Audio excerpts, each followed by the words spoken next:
موسم کی صورتحال پر بات کریں گے۔ بلوچستان کے مختلف اضلاع میں موسم شدید سرد، زیارت میں کم سے کم درجہ حرارت -8، قلات میں -6 اور کوئٹہ میں -4 ڈگری سینٹی گریڈ ریکارڈ کیا جا رہا ہے۔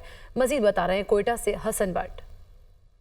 ہاں جی بالکل، کوئٹہ سمیت بلوچستان کے مختلف اضلاع میں موسم سرد اور خشک، جبکہ بلوچستان کے پہاڑی علاقوں میں موسم جو ہے شدید سرد ریکارڈ کیا جا رہا ہے۔ محکمہ موسمیات کے مطابق آئندہ 24 گھنٹوں کے دوران کوئٹہ، قلعہ عبداللہ، قلعہ سیف اللہ، خان مترزئی، ہرنائی، زیارت سمیت دیگر علاقوں میں موسم ابر آلود رہنے کے علاوہ موسم جو ہے شدید سرد ریکارڈ کیا جائے گا۔ محکمہ موسمیات کے مطابق اس وقت زیارت میں -8 ڈگری سینٹی گریڈ ریکارڈ کیا جا رہا ہے، جبکہ قلات میں -6، کوئٹہ میں -4، جوب میں -5، جبکہ نوکنڈی میں -3 ڈگری سینٹی گریڈ ریکارڈ کیا جا رہا ہے۔ محکمہ موسمیات کے مطابق چمن میں -2 ڈگری سینٹی گریڈ ریکارڈ کیا جا رہا ہے۔ ساتھ ہی ساتھ میں آپ کو یہ بتاتا چلوں کہ محکمہ موسمیات کے مطابق آئندہ 24 گھنٹوں کے دوران بھی موسم جو ہے شدید سرد ریکارڈ کیا جائے گا۔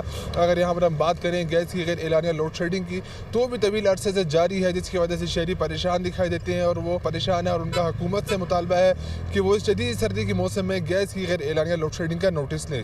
جی